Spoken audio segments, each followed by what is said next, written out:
Hello students, welcome to my class. Students, आज हम लोग सबसे पहले देखेंगे कि पार्शियल डिफरेंशिएशन कैसे किया जाता है। ठीक है ना। तो शायद आप लोगों को ये चीज़ पता हो। अगर पता है तो थोड़ा वीडियो को फास्ट फॉरवर्ड कर दीजिए, अगर नहीं पता तो चलिए सीखते हैं। सो पार्शियल डिफरेंशिएशन,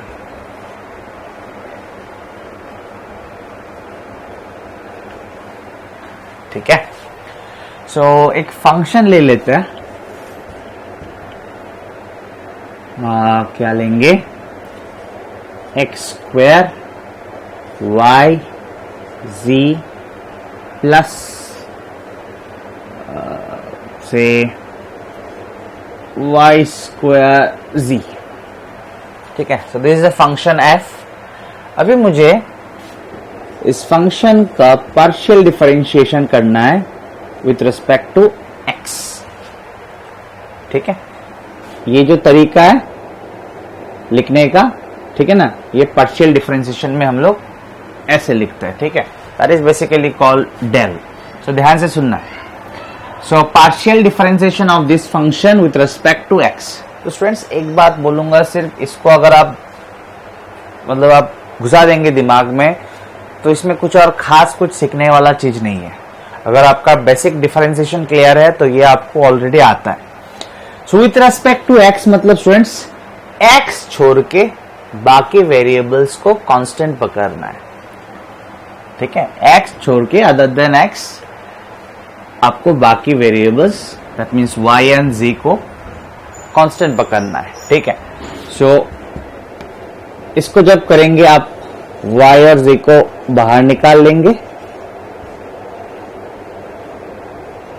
हो गया क्लियर।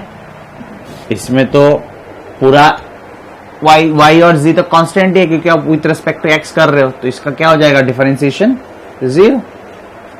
ठीक है। सो yz, इसका डिफरेंशिएशन जो जनरल जो आप करते हो, जो जनरल फॉर्मूला आप यूज करते हो वही करना है, x twice x। So answer is twice x y z। Clear students? कोई प्रॉब्लम नहीं होना चाहिए। सो विथ रेस्पेक्ट टू अगर y लेंगे, फॉर एग्जाम्पल अभी आप वीडियो को पॉज कीजिए और इसको सॉल्व कीजिए। सो this is partial differentiation of this function with respect to y. That means y को वेरिएबल मानना है और बाकी सबको क्या मानना है स्टूडेंट्स? कांस्टेंट्स। ठीक है। सो ये वाला क्या आएगा?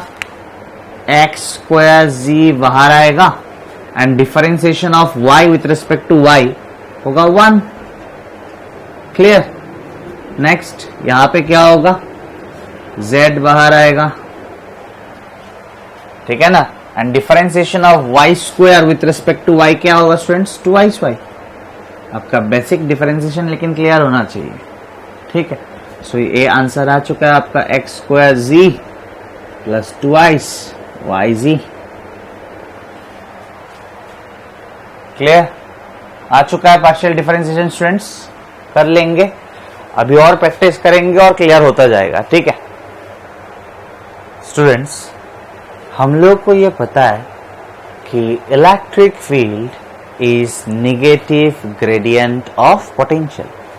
ठीक है, ये मैंने पढ़ाया, आप लोग को पता होना चाहिए। Electric field is negative gradient of potential. तो कैसे लिखा था हम लोगों ने रिलेशन?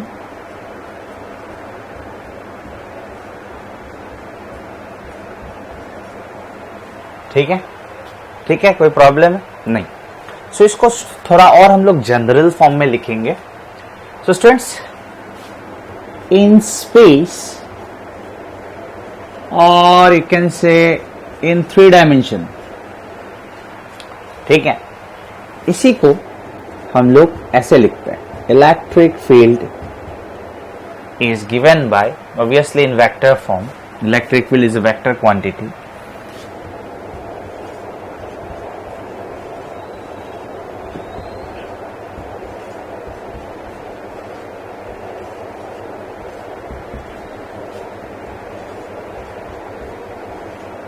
कोई टेंशन नहीं लेना है, आराम से हो जाएगा, बहुत इजी है। ठीक है स्टूडेंट्स, ये दिस इज इसका ही एक फॉर्म है, आप बोल सकते हो ज्यादा जनरल फॉर्म है। ठीक है, इन स्पेस और you can say in 3D and in vector form. ठीक है, what is this? This is partial differentiation of potential with respect to x. This is partial differentiation of potential with respect to y. This partial differentiation of potential with respect to z. अब ध्यान से सुनना students, electric field को हम लोग अगर इसके components में लिखे तो ऐसे लिखेंगे ऑब्वियसली,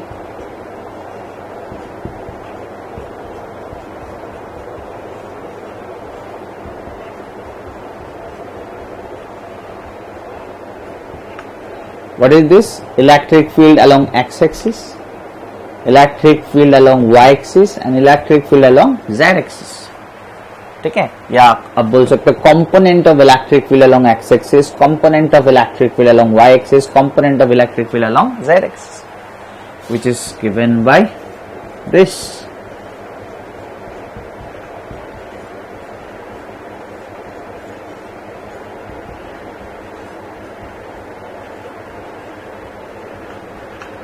क्लियर?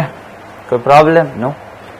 ना स्टूडेंट्स, यहां से अगर आप कंपेयर करेंगे दोनों साइड को, ठीक है, आई कैप का कोफिशिएंट है दिस और आई कैप का कोफिशिएंट है दिस, सो आप क्लियरली देख सकते हो electric field along x axis is given by this, similarly electric field along y axis is given by this, and electric field along z axis is given by this.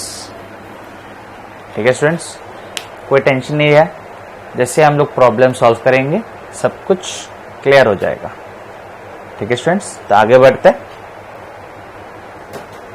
Students, एक example देखते हैं।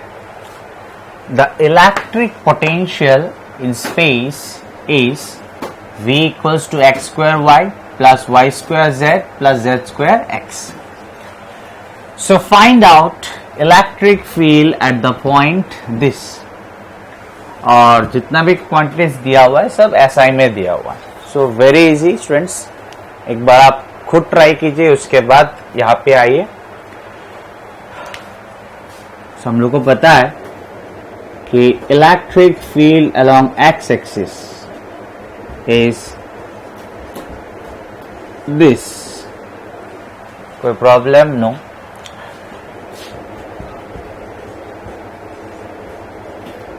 What is V? It is given x square y plus y square z plus z square x. ठीक है students, next ध्यान दीजिए, क्या बोला था मैंने? विथ रेस्पेक्ट टू x, तो x छोड़ के बाकी सबको क्या मानना है? कांस्टेंट। ठीक है स्टूडेंट्स, तो y क्या होगा? बाहर आएगा। डिफरेंशिएशन ऑफ x स्क्वायर क्या होगा? 2x, this negative sign. क्या यहाँ पे x है? नहीं, यानी कि सब कांस्टेंट, तो कांस्टेंट का डिफरेंशिएशन क्या होगा? 0। 0 लिखने का जरूरत नहीं है। नेक्स्ट, यहाँ पे z स्क्वायर को बाहर निकालना है। Differentiation of x with respect to x क्या होगा? 1। बाहर एक माइनस है, तो माइनस z स्क्वायर। ठीक है स्टूडेंट्स, कोई problem? No. Next, electric field along y axis, अभी आप आराम से निकाल सकते हो। ठीक है, जितना प्रैक्टिस करेंगे स्टेप्स उतना कमेगा। सो एक्स स्क्वायर वाई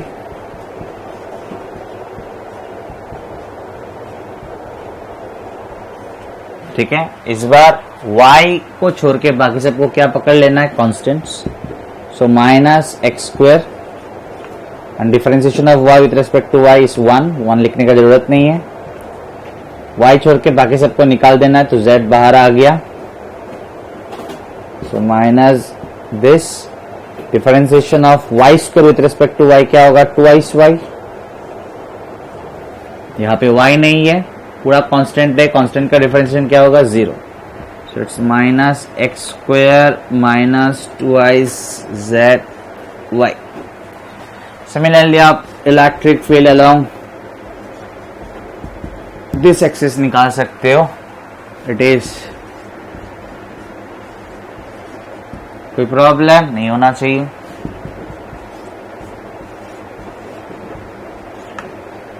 ठीक है, क्या बिठाएंगे v के जगह पे v.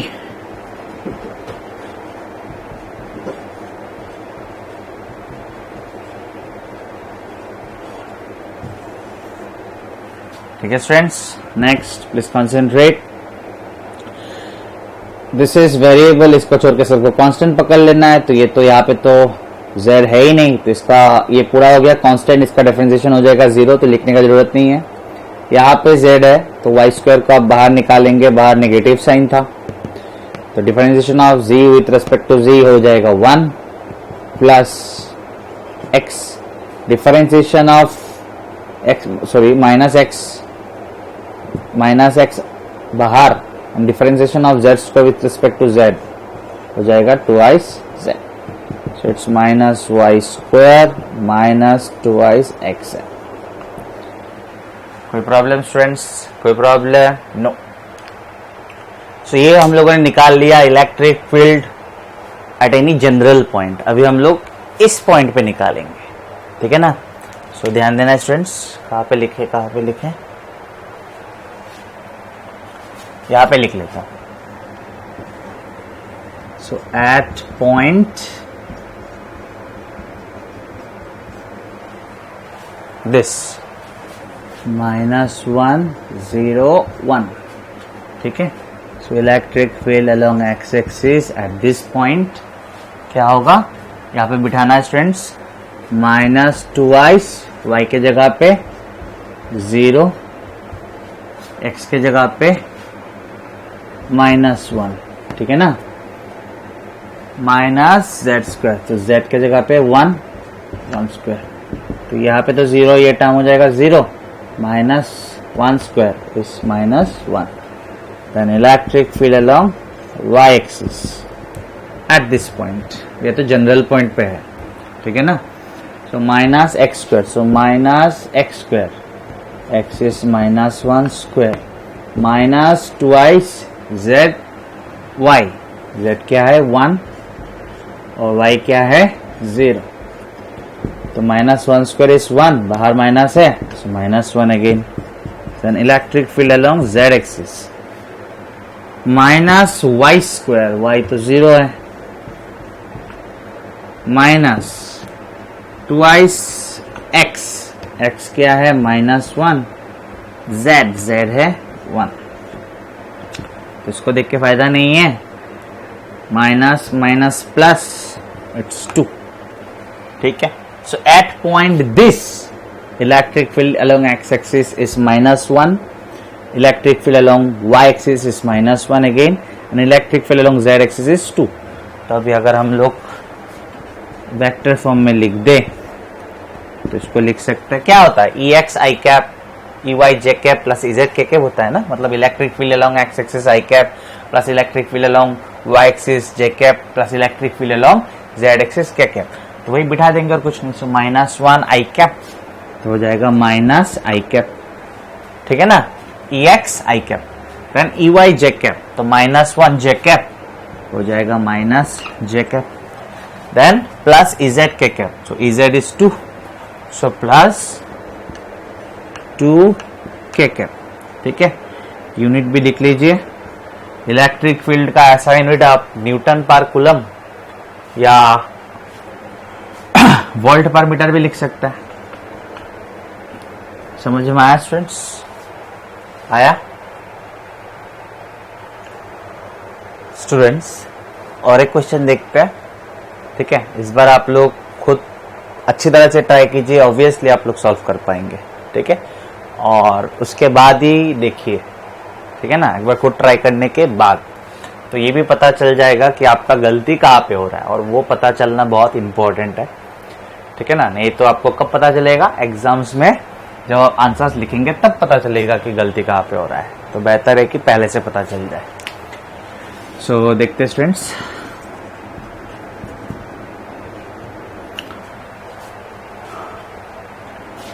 so potential in space is given, it's x to the power minus 1, then y to the power minus 1 plus z to the power minus 1.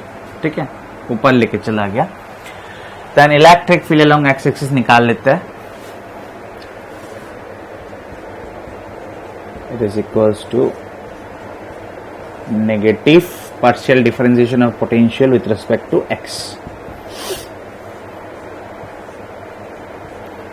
ठीक है, इसके जगह पे ये आप डाल दीजिए. डिफरेंशिएशन बस क्लियर होना चाहिए. अगर डिफरेंशिएशन क्लियर है तो इसमें कोई प्रॉब्लम नहीं होना चाहिए. ठीक है, सो इसको डिफरेंशिएट करना है विद रिस्पेक्ट टू एक्स. ये तो एक्स ही है, तो ये हो जाएगा -1x ऊपर -1 ठीक है ना. पता ही ये सब चीज हम लोग को है कि नहीं. इसमें तो x है नहीं, सो कांस्टेंट, इसका डिफरेंशिएशन आएगा 0. इसमें भी x नहीं है, कांस्टेंट, इसका भी डिफरेंशिएशन आएगा 0. So it's x to the power -2. कोई प्रॉब्लम बिल्कुल नहीं. Similarly electric field along y axis क्या होगा स्टूडेंट्स?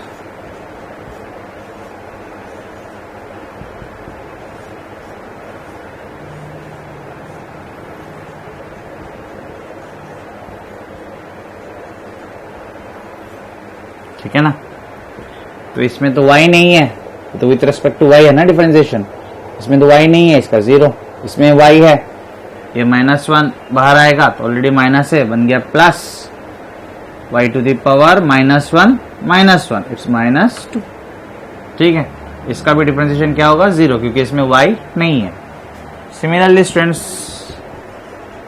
आप निकाल सकते हो कितना क्या आएगा. आप आराम से बोल सकते हो कि आएगा z to the power -2. कोई प्रॉब्लम?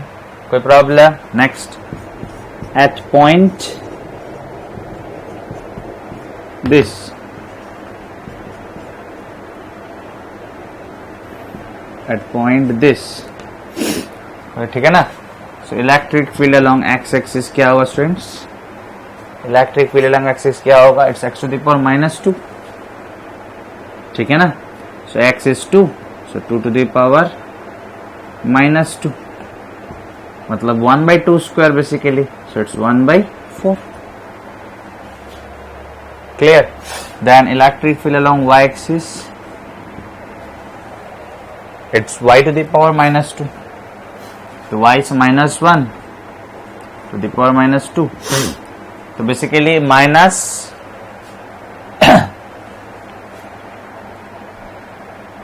इसका मतलब क्या स्टूडेंट्स? टेंशन नहीं लेना है. -1/1², यही है बेसिकली इसका मतलब.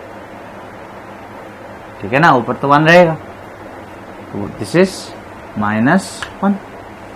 Clear? Then electric field along z axis,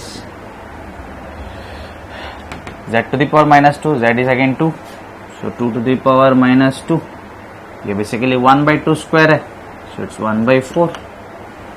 clear? So in vector form क्या होता है? Like this.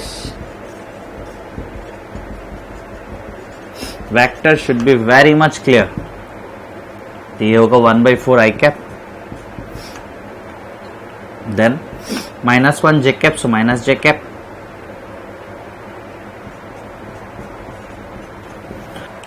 Clear students? Clear? So obviously आप यूनिट लिखेंगे. यूनिट क्या होगा? वोल्ट पर मीटर. यही आंसर आया होगा आप लोगों का. ठीक है ना स्टूडेंट्स? और एक एग्जांपल देखते हैं. ये डिफरेंट एंट्रेंस एग्जाम्स में 2-3 बार आया हुआ क्वेश्चन है, तो प्लीज आप लोग पहले ट्राई कीजिए, उसके बाद यहाँ पे आइए. सो मैं सॉल्व करता हूँ स्टूडेंट्स, आप लोगों ने ट्राई कर लिया होगा. So question is, the electric potential V at any point in space is given by V equals to 4x square volt.